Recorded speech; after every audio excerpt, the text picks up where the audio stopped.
ದೇವರು ಇಲ್ಲಿ ಏನೂ ಇಲ್ಲ. ಈಗ ಸುಮಲತಾ ಅಂತೇಳಿ ಮೊದಲೆಲ್ಲ ಬಹಳ ಆಸೆ ಇಟ್ಕೊಂಡು ಜನ ಹಾಕಿದ್ರು, ತುಂಬಾ ನಿರಾಸೆ ಮಾಡಿದ್ದಾರೆ. ಈ ಸರಿ ಅವರು ಪಕ್ಷೇತರ ನಿಂತಂತೂ ಠೇವಣಿ ಕಳ್ಕೊಳ್ಳೋದ್ರಲ್ಲಿ ಅನುಮಾನ ಇಲ್ಲ ಸರ್. ಅವ್ರ ಮೈತ್ರಿ ಅಭ್ಯರ್ಥಿ ಆಗ್ಬಾರ್ದಾಗಿತ್ತ ಆಗ್ಬಾರ್ದಾಗಿ ಅವ್ರಿಗೆ ಯಾವ ಬಿಜೆಪಿ ಕೊಟ್ಟಿದ್ರು ಆಯ್ತಿರಲ್ಲ ಸರ್. ಇಲ್ಲೇ ಈ ಸರಿ ಸುಮಲತಾ ಅವ್ರಿಗೆ ಏನೂ ಇಲ್ಲ. ಇಲ್ಲೇ ಅವಾಗ ಮೋದಿ ಕೂಡ ಲೆಕ್ಕಕ್ಕೆ ಬರ್ತಿರ್ಲಿಲ್ಲ. ಇಲ್ಲ, ಇಲ್ಲಿ ಬಿಜೆಪಿ ಕೊಟ್ಟಿದ್ರು ಗೆಲ್ತಿರಲಿಲ್ಲ, ಆ ಮಟ್ಟದಲ್ಲಿ ಇದೆ. ಹೌದು, ಸತ್ಯ ಅವ್ರು ಹೇಳ್ತಾ ಇರೋದು ಸರ್. ಈಗ ನಾವು ಬಂದು ಗೆದ್ಬಿಟ್ಟು ಹೋಗೋದ್ರಾಗಲ್ಲ ಸರ್, ಜನಗಳ ಮಧ್ಯ ಇರಬೇಕು. ಜನಗಳ ಕಷ್ಟ ಸುಖಕ್ಕೆ ನಾವು ನಿಂತು ಅವ್ರನ್ನ ಕಷ್ಟ ಸುಖ ಕೇಳಬೇಕು, ಅವೆಲ್ಲ ಮಾಡ್ಬೇಕು. ಅವರಲ್ಲಿ ಏನಿಲ್ಲ, ಬರ್ತಾರೆ ಹೋಯ್ತಾರೆ, ಯಾರೋ ಒಂದು 10 ಜನ ನಿಂತಿರ್ತಾರೆ. ಅದು ಬಿಟ್ಟರೆ ಸಾಮಾನ್ಯ ಜನ ಯಾರು ಪಾಪ ಅವ್ರನ್ನ ಭೇಟಿ ಮಾಡಿ. ಸರ್, ಕುಮಾರಸ್ವಾಮಿ ಅವ್ರ ಮನೆಗೆ ಒಂದು ಸಣ್ಣದು ಒಬ್ಬ ಭಿಕ್ಷಿಕ ಹೋದ್ರು ಗೇಟ್ ತೆಗೆದು ಒಳಗಡೆ ಬಿಡ್ತಾರೆ. ಇವ್ರ ಮನೆಗಳಲ್ಲಿ, ಸಿದ್ದರಾಮಯ್ಯನ ಮನೇಲಿ, DK ಶಿವಕುಮಾರ್ ಮನೇಲಿ, ನಮ್ಮ ಸುಮಲತಾ ಅವ್ರ ಮನೆಗಳಲ್ಲಿ ಗೇಟಿಂದ ಒಳಕ್ಕೆ ನೀವು 10 ಗಂಟೆ ಟೈಮ್ ಕಾದ್ರೂ ಒಳಗೆ ಬಿಡಲ್ಲ ಸರ್. ಜನ ಏನು ಕೇಳ್ತಾರೆ ಸರ್? ಒಬ್ಬ ಯಾರು ಸಾಮಾನ್ಯ ಮನುಷ್ಯ ಬಂದರು ಅವನಿಗೆ ಕರ್ದಿ ಪ್ರೀತಿ ವಿಶ್ವಾಸದಿಂದ ಮಾತಾಡ್ಸಲ್ಲ, ಅವರು ಜನನಾಯಕ. ಪುಟ್ಟರಾಜ್ ನಿಲ್ಬೇಕಿತ್ತ ಅಥವಾ ಕುಮಾರಸ್ವಾಮಿ ನಿಂತಿದೆ ಒಳ್ಳೇದು ಅಂತ? ಕುಮಾರಸ್ವಾಮಿ ಅವರು ನಿಂತಿದ್ದೆ ತುಂಬಾ ಒಳ್ಳೇದೀಗ. ಈ ಜಿಲ್ಲೆಗೆ ಅಂತ ನಾಯಕರು ಜಿಲ್ಲೆ ಅಥಾರಿಟಿಗೆ ಬೇಕು, ಕುಮಾರಸ್ವಾಮಿ ಅವರು ಬೇಕು ಸರ್. ಈ ಸರ್ಕಲ್ ಲೇಬರ್ಗೆ ಇರೋದು ಮುಖ್ಯಮಂತ್ರಿಯಲ್ಲಿ, ಪ್ರಧಾನಿಯಲ್ಲಿ, ಯಾರೇ ಅಲ್ಲಿ ಇರೋ ವ್ಯವಸ್ಥೆ, ಊಟ ತಿಂಡಿಗೆ ಅಲ್ಲಿ ಏನೇ ಅಲ್ಲಿ ಒಂದ್ ದಿವಸ ಕೆಲಸ ಕೊಡ್ತಾರೆ, ಒಂದ್ ದಿವಸ ಬಿಡ್ತಾರೆ. ಬಿಟ್ಟಾಗ ಅವ್ರಿಗೆ ವ್ಯವಸ್ಥೆ ಮಾಡಿ ಇದ್ ಮಾಡ್ಕೊಡ್ಬೇಕು. ಒಂದ್ ದಿವಸ ಕೆಲ್ಸಕ್ಕೆ ಹೋದಲ್ಲಿ ಇರ್ತಾರೆ, ಅವ್ರಿಗೆ ಊಟ ತಿಂಡಿಗೆ ಮಾಡ್ತಾರೆ, ಇದ್ ಮಾಡ್ತಾರೆ. ಅವೆಲ್ಲ ವ್ಯವಸ್ಥೆ ಮಾಡಿದ್ರೆ ಎಲ್ಲ ದೇಶದ ದೇವ ಇದ್ ಮಾಡುತ್ತೆ. ಬಿಜೆಪಿ ಬರ್ಲಿ, ಕಾಂಗ್ರೆಸ್ ಬರ್ಲಿ, ಯಾವ್ದೇ ಬರ್ಲಿ, ಒಟ್ನ ಇರೋದು ಸರ್ಕಲ್ ಪಾರ್ಕ್ ಅಲ್ಲಿ ಒಬ್ಬ ಊಟ ಮಾಡಿರ್ತಾನೆ, ಒಬ್ಬ ಹಂಗೆ ಹಸ್ಕೊಂಬಂದಿರ್ತಾನೆ.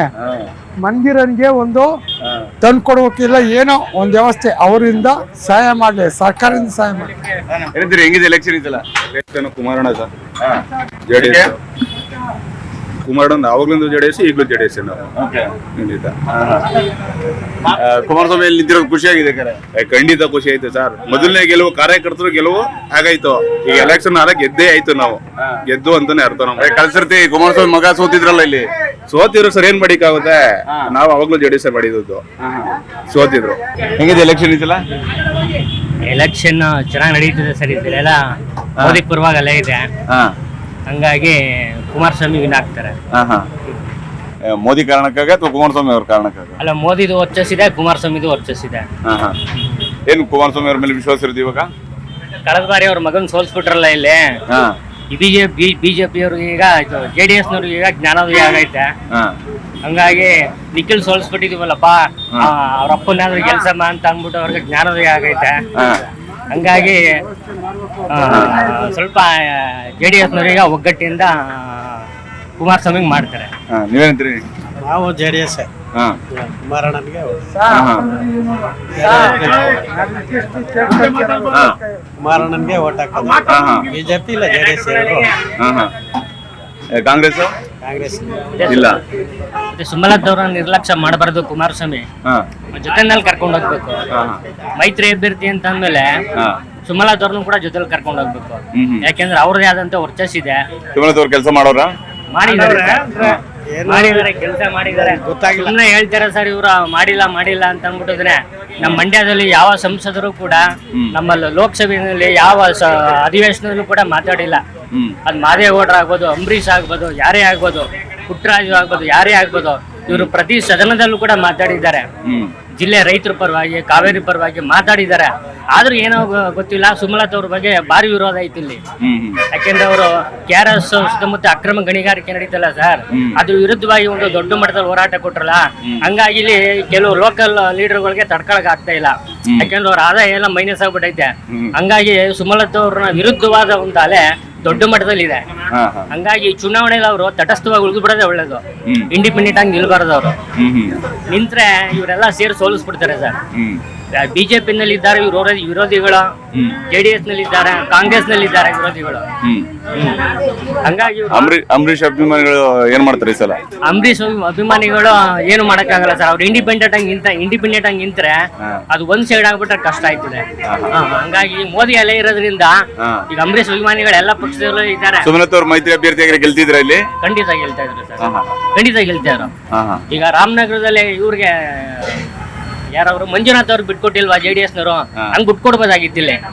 ಕುಮಾರಸ್ವಾಮಿ ಅವರು ಹಾಲಿ MLA ಅವರು, ಈಗ ಅಲ್ಲಿ ಅವರು ರಾಜೀನಾಮೆ ಕೊಟ್ರೆ ಆ ಸ್ಥಳಕ್ಕೆ ನಿಖಿಲ್ ತರಕ್ಕಾಗಲ್ಲ.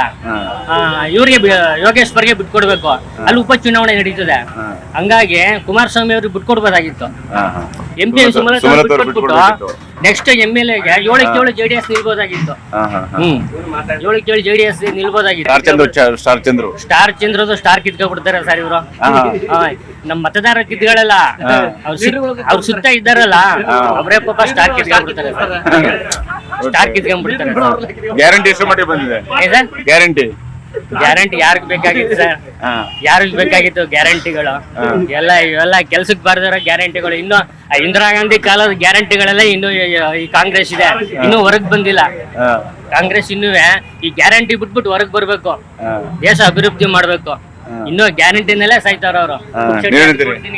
ಸರ್, ಮಂಡ್ಯ ಕುಮಾರಸ್ವಾಮಿ ಗೆದ್ದೆ ಗೆಲ್ತಾರೆ. 3 ಲಕ್ಷ ಲೀಡಲ್ ಗೆಲ್ತಾರೆ. ಅಂಬರೀಷ್ ಹೆಂಗ್ ಗೆಲ್ತಿದ್ರು ಆ ತರ 3 ರಿಂದ 4 ಲಕ್ಷ ಲೀಡಲ್ ಗೆಲ್ತಾರೆ ಕುಮಾರಣ್ಣ ಸರಿ. ಖಂಡಿತವಾಗ್ಲೂ ಒಳ್ಳೆ ರೆಸ್ಪಾನ್ಸ್ ಇದೆ. BJP JDS ಕಾರ್ಯಕರ್ತರು ಎಲ್ಲರೂ ಒಗ್ಗಟ್ಟಾಗಿ, ಎಲ್ಲೂ ವಿರೋಧ ಇಲ್ಲ. ಎಲ್ಲಾರು ಮೋದಿ ಬೇಕು, ದೇಶಕ್ಕೆ ಅಭಿವೃದ್ಧಿ ಆಗ್ಬೇಕು ಅನ್ನೋ ಲೆಕ್ಕ. ಕುಮಾರಸ್ವಾಮಿ ಮೋದಿ ಮುಖ್ಯ ಇಲ್ಲಿ. ಮೋದಿನೂ ಮುಖ್ಯ, ಕುಮಾರಣ್ಣನೂ ಮುಖ್ಯ. ಮಂಡ್ಯ ಜಿಲ್ಲೆಗೆ ಕುಮಾರಣ್ಣನೂ ಮುಖ್ಯ. ಕುಮಾರಣ್ಣ ಅವರ ಕಾರ್ಯಕರ್ತರು, ಸ್ಥಳೀಯ ಮಟ್ಟ ಕಾರ್ಯಕರ್ತರು ಇದ್ರಲ್ಲ, ಅವರೆಲ್ಲ ಸ್ವಂತ ಯಾವುದೇ ತರ ಆಮಿಷಗಳಿಗೂ ಬಲಿಯಾಗ್ದೇನೆ ಕೆಲಸ ಮಾಡುವಂತ ಕಾರ್ಯಕರ್ತರು, ಸೈನಿಕರಂತೆ ಕೆಲಸ ಮಾಡುವಂತ ಮಂಡ್ಯದಲ್ಲಿ. ಇದು ಇಲ್ಲಿ ಮಂಡ್ಯದಲ್ಲಿ ಜನ ಹೇಳ್ತಾ ಇರುವಂತಹ ಅಭಿಪ್ರಾಯ. ಅಂದ್ರೆ ಕುಮಾರಸ್ವಾಮಿ ಅವರ ಸ್ಪರ್ಧೆ, ಮೋದಿ ಅವರ ನಾಯಕತ್ವ, ಎರಡೂ ವಿಚಾರವನ್ನು ಕೂಡ ಜನ ಬಹಳ ಖುಷಿಯಿಂದ ಸ್ವಾಗತಿಸ್ತಾ ಇರುವಂತದ್ದು. ಮಂಡ್ಯದಲ್ಲಿ ನಾವೀಗ ಶ್ರೀರಂಗಪಟ್ಟಣಕ್ಕೆ ಬಂದು ತಲುಪಿದೀವಿ. ಶ್ರೀರಂಗಪಟ್ಟಣ ಭಾಗದಲ್ಲಿ ಜನ ಏನ್ ಹೇಳ್ತಿದ್ದಾರೆ ಈ ಬಾರಿಯ ಲೋಕಸಭಾ ಚುನಾವಣೆಯ ಬಗ್ಗೆ ಅನ್ನೋದನ್ನ ಜನರನ್ನ ಮಾತನಾಡಿಸಿ ತಿಳ್ಕೊಳ್ಳೋಣ. ಯಾಕಂದ್ರೆ ಕುಮಾರಸ್ವಾಮಿ ವರ್ಸಸ್ ಸ್ಟಾರ್ ಚಂದ್ರು, ಯಾರು ಇಲ್ಲಿ ಜನರ ಆಯ್ಕೆ ಆಗ್ತಾರೆ ಅನ್ನೋದನ್ನ ತಿಳ್ಕೊಳ್ಳುವಂತಹ ಪ್ರಯತ್ನವನ್ನ ಮಾಡೋಣ. ಈ ಸರ್ತಿ ಇವರೇ ಗೆಲ್ತಾರೆ ಹಿಂಗೆ ಅಂತ ಹೇಳಕ್ ಆಗಲ್ಲ. 7 MLA ಇದ್ದು ಮಗನ್ ಸೋಲಿಸ್ಬಿಟ್ರು ನಿಖಿಲ್ ಕುಮಾರಸ್ವಾಮಿ ಅವ್ರನ್ನ. ಆದ್ರೆ ಈ ಸತಿ ದೇವೇಗೌಡರು ಗ್ಯಾರಂಟಿ, ದೇವೇಗೌಡರು ಪಕ್ಷ ಕುಮಾರಸ್ವಾಮಿ ಬರ್ತಾರೆ. ಕುಮಾರಸ್ವಾಮಿ ನಿಂತಿರೋದು ಖುಷಿಯಾಗಿದೆ ಹಂಗಾದ್ರೆ? ಎಲ್ರಿಗೂ ಖುಷಿ ಇದೆ, ಮುಖ್ಯವಾಗಿ ಇವರೇ. ನೀವು ಕೇಳಿ ಯಾವ ಕಾರಣಕ್ಕಾಗಿ? ರೈತರ ನಾಯಕರು ಅವರು, ರೈತರ ನಾಯಕರು 90% ರೈತರುಗಳೇ ಇರೋದಿಲ್ಲ. ಹಾಗಾಗಿ ಕುಮಾರಸ್ವಾಮಿ ಅವರು. ಕಾಂಗ್ರೆಸ್ ಅವರು ಆದಷ್ಟು ಒಳ್ಳೆ ಕೆಲಸಗಳನ್ನ ಮಾಡ್ತಿದ್ದಾರೆ. ಕಾಲದಿಂದ ಅವರೇ ಮಾಡ್ಕೊ ಬಂದಿದ್ದಾರೆ. ಈಗ ಬಿಜೆಪಿಗೆ ಚಾನ್ಸ್ ಕೊಟ್ಟಿದ್ದಾರೆ. ಬಿಜೆಪಿನೂ ತುಂಬಾ ಇಂಪ್ರೂವ್ಮೆಂಟ್ ಆಗಿದೆ. ನಮ್ಮ ದೇಶದ ಆರ್ಥಿಕ ಪರಿಸ್ಥಿತಿ ಎಲ್ಲೋ ಇತ್ತು, ಬಿಜೆಪಿ ಅವರು ಮುಂದೆ ತಂದವ್ರೆ. ಅವ್ರಿಗೋಸ್ಕರ ಕುಮಾರಣ್ಣಗೆ ಓಟ್ ಹಾಕೋದು ತಪ್ಪೇನಿಲ್ಲ. MP ಗೆ ಕೊಡ್ಲೇಬೇಕು ಬಿಜೆಪಿ. ಈ ಸತಿ ಕುಮಾರಸ್ವಾಮಿ ಅವರಿಗಾಗಿ ಓಟ್ ಹಾಕ್ತಿರೋದು ಅಥವಾ ಬಿಜೆಪಿ ಕಾರಣಕ್ಕಾಗಿ ಕುಮಾರಸ್ವಾಮಿ? ಎರಡಕ್ಕೂ ಸಂಬಂಧಪಟ್ಟಂಗೆ. ಮುಖ್ಯವಾಗಿ ಮಂಡ್ಯ ಜಿಲ್ಲೆಗೆ ಕುಮಾರಸ್ವಾಮಿ. ಬಿಜೆಪಿ ಸದ್ಯಕ್ಕೆ ಆರ್ಥಿಕ ಪರಿಸ್ಥಿತಿ ಸುಧಾರಿಸಿದೆ. ಹಾಗಾಗಿ ಕುಮಾರಸ್ವಾಮಿ ಕೇಂದ್ರದಲ್ಲಿ ಮಂತ್ರಿ ಆಗ್ತಾರೆ ಅಂತ ಹೇಳಿ ನಿರೀಕ್ಷೆ ಇಟ್ಕೊಂಡಿದ್ದೀರಾ? ಆದ್ರೂ ಚಂದ, ಆಗದೆ ಹೋದ್ರೂ ಏನಿಲ್ಲ. ಆದ್ರೂ ಚಂದ. ಏನಂತೀರಿ? ಹೆಂಗಿದೆ ಎಲೆಕ್ಷನ್ ಈ ಸಲ? ಚೆನ್ನಾಗಿದೆ. ಯಾರು ಈ ಸಲ? ಯಾರೋ ಒಬ್ರಿಗೆ ಹಾಕೋದು. ಕುಮಾರಸ್ವಾಮಿ ಅವ್ರ ಬಗ್ಗೆ ನೀವೇನಂತೀರಿ? ಸರಿ, ಎಲ್ರೂ ಇದಾರೆ. ನಾವು ಯಾರ ಕಡೆಗೆ ಅಂತ ಹೇಳೋದು ಹೇಳಿ ನೋಡೋಣ. ಕಾಂಗ್ರೆಸ್ ಹೆಂಗಿದೆ ಈ ಸಲ? ಎಲ್ಲ ಈಕ್ವಲ್ ಆಗಿದೆ. ಕಾಂಗ್ರೆಸ್ ಲೀಡ್ರು ಸ್ಟಾರ್ ಚಂದ್ರು ಅವ್ರು ಯಾರು ಅಂತ ನಮ್ಮ ಶ್ರೀರಂಗಪಟ್ಟಣ ಜನತೆ ಗೊತ್ತೇ ಇಲ್ಲ. ಶ್ರೀರಂಗಪಟ್ಟಣ ಜನತೆ ಗೊತ್ತೇ ಇಲ್ಲ. ಇವತ್ತು ಅವರು ಬಂದಿದ್ದಾರೆ ಅಷ್ಟೇ. ಏನೋ ಕಾಂಗ್ರೆಸ್ ಲೀಡರ್ಗಳ ಕಡೆಯಿಂದ ಕೆಲವು ಓಟ್ಗಳು ಬಿಡ್ಬೋದು. ಹಂಗಾಗಿ ಅವ್ರು ಯಾರು ಅಂತ ಇರೋರ್ಗೆ ಯಾರಿಗೂ ಗೊತ್ತೇ ಇಲ್ಲ. ಹೌದಾ? ಗ್ಯಾರಂಟಿಗಳು ಎಷ್ಟು ಮಟ್ಟಿಗೆ ಕೆಲಸ ಆಗಿದಾವೆ ಇಲ್ಲಿ? ಆಗವೆ ಗ್ಯಾರಂಟಿಗಳು, ಎಲ್ಲ ಗ್ಯಾರಂಟಿಗಳು ಆಗಿದೆ. ಮಾಡೋರೆ ಹೆಲ್ಪ್ ಆಗುತ್ತೆ ಅದು? ಪರವಾಗಿಲ್ಲ, ಎಲ್ರಿಗೂ ಹೆಲ್ಪ್ ಆಗುತ್ತೆ. ಹೆಣ್ಮಕ್ಳುಗಳಿಗೆ ಹೆಲ್ಪ್ ಆಗುತ್ತೆ. ಕರೆಂಟು ಕರೆಂಟ್ ಒಂದೇ ಸ್ವಲ್ಪ ಪ್ರಾಬ್ಲಮ್. 200 ಯೂನಿಟ್ ಹೇಳಿದ್ರು. ಆಮೇಲೆ ನಾವು ಬಳಸೋದ್ ಲಿಮಿಟೇಷನ್ ಇಷ್ಟು, ಅದ್ರ ಮೇಲೆ ಬಂದಿದ್ ಕಟ್ಬೇಕು ಅಂತ ಹೇಳವ್ರೆ. ಆದ್ರೂ ಪರವಾಗಿಲ್ಲ ಅದು. ಸೆಕೆಂಡ್ ಬಸ್ಸು ತುಂಬಾ ಫ್ರೀಯಾಗಿ ಓಡಾಡ್ತವ್ರೆ ಹೆಣ್ಮಕ್ಳು. ಮನೆಗೆ ರೇಷನ್ ದುಡ್ಡು ಮತ್ತೆ ಬರುತ್ತೆ, ಕರೆಕ್ಟ್ ಆಗಿ ಎಲ್ಲ ಬರ್ತಾ ಇದೆ, ಏನಿಲ್ಲ. ಅದರಿಂದ ಸ್ವಲ್ಪ ಈ ಊಟ ಮಾಡಕ್ ತೊಂದರೆ ಇತ್ತಲ್ಲ, ಅವ್ರಿಗೆ ಸ್ವಲ್ಪ ಅನುಕೂಲ ಆಗಿದೆ. ಅದ್ರ ಮೇಲ್ಗಡೆ ಓಟ್ ಹಾಕ್ತಾರೆ ಅಂತ ಅನ್ಸುತ್ತಾ? ಅದೆಲ್ಲ ಸುಳ್ಳು. ಯಾಕೆ? ಸರ್ಕಾರಿ ಯೋಜನೆಗಳನ್ನ ಉಪಯೋಗಿಸ್ಕೊತಾರೆ ಹೊರತು ಮಾಡಿರೋದನ್ನ ನೆನ್ಸ್ಕೊಂಡ್ ಮಾಡೋರು ಯಾರು ಇಲ್ಲ ಇಲ್ಲಿ. ಬಳಸ್ಕೊಳ್ಳೋರು ಜಾಸ್ತಿ. ಅದೆಲ್ಲ ಸುಳ್ಳು. ಏನಂತೀರಿ, ಹೆಂಗಿದೆ ಎಲೆಕ್ಷನ್ ಈ ಸಲ? 50-50 ಸರ್. ಯಾಕೆ? ಯಾಕಂದ್ರೆ ಕ್ಯಾಂಡಿಡೇಟ್ ಹೊಸಬ್ರು ಇದಾರೆ. ನಮ್ಮ ಕುಮಾರಸ್ವಾಮಿ ಅವರು ನಿಂತಿದ್ದಾರೆ. ಕುಮಾರಸ್ವಾಮಿ ನಿಂತಿದ್ದು ಒಳ್ಳೇದಾಯ್ತಾ ಅಥವಾ ಸರಿ ಇಲ್ವಾ ಅನ್ಸುತ್ತೆ? ಏನಿಲ್ಲ, ಒಳ್ಳೇದೇ. ರೈತರ ನಾಯಕರು ಕುಮಾರಸ್ವಾಮಿ ಒಬ್ರೆ. ರೈತರ ನಾಯಕರು ಕುಮಾರಸ್ವಾಮಿ ಅವ್ರಿದ್ರೇನೆ ಇಂಪ್ರೂವ್ಮೆಂಟ್ ಆಗೋದು ರೈತರು. ಈಗ ರೈತರಿಗೆ ಏನ್ ಸವಲತ್ತುಗಳು ಕೊಟ್ಟಿದ್ದಾರೆ ಹೇಳಿ? ರೈತರಿಗೆ ಏನ್ ಸವಲತ್ತು ಕೊಟ್ಟಿದ್ದಾರೆ? ಏನು ಕೊಟ್ಟಿಲ್ಲ. ರೈತರಿಗೆ ಸವಲತ್ತು ಕೊಡುವಂತ ಕೆಲಸ ಮಾಡ್ಬೇಕಾದ್ರೆ ಮೊಟ್ಟ ಮೊದಲ ಬಾರಿಗೆ ಸಾಲ ಮನ್ನಾ ಅಂತ ಮಾಡಿದಾಗ ಕುಮಾರಸ್ವಾಮಿ ಅವರು ಸ್ವಂತ ದುಡ್ಡಲ್ಲಿ 25,000 ಸಾಲ ಮನ್ನಾ ಮಾಡಿದ್ರು. ಮುಂದಿನ ರಾಜಕಾರಣಿಗಳು ಬಂದಂತವ್ರು ಸರ್ಕಾರಿ ದುಡ್ಡಲ್ಲಿ ಒಂದು 50,000 1 ಲಕ್ಷ ಮನ್ನಾ ಆಗಿದೆ. ಆ 25,000 ಸ್ವಂತ ಮಾಡ್ಬೇಕಾದ್ರೆ ಅವತ್ತು ಅವ್ರು ಏನ್ ಶ್ರಮ ಬಿದ್ದು ಮಾಡೋರೆ, ನಾವು ಅವೆಲ್ಲ ಯೋಚನೆ ಮಾಡ್ಬೇಕು. ಏನಂತೀರಿ, ಹೆಂಗಿದೆ ಎಲೆಕ್ಷನ್ ಈ ಸಲ? ಎಲೆಕ್ಷನ್ ಚೆನ್ನಾಗಿದೆ. ಸ್ಟೇಟ್ ಅಲ್ಲಿ ಕಾಂಗ್ರೆಸ್ ಸ್ಟ್ರಾಂಗ್ ಆಗಿದೆ. ಸೆಂಟ್ರಲ್ ಅಲ್ಲಿ ಬರ್ಬೇಕು ಅನ್ನೋ ಕಷ್ಟ ಇದೆ. ಯಾಕಂದ್ರೆ ಇವರಲ್ಲಿ ಒಗ್ಗಟ್ಟಿಲ್ಲ. ಕಾಂಗ್ರೆಸ್ನ ಒಗ್ಗಟ್ಟಿಲ್ಲ ಅಂತಾನೆ ನಾನು ಹೇಳ್ತೀನಿ. ಅವರಲ್ಲಿ ಎರಡರಲ್ಲೂ ಭಿನ್ನಾಭಿಪ್ರಾಯ ಇದೆ. ಅವರಲ್ಲೂ ಗಲಾಟೆ ಇದೆ, ಇವರಲ್ಲೂ ಗಲಾಟೆ ಇದೆ.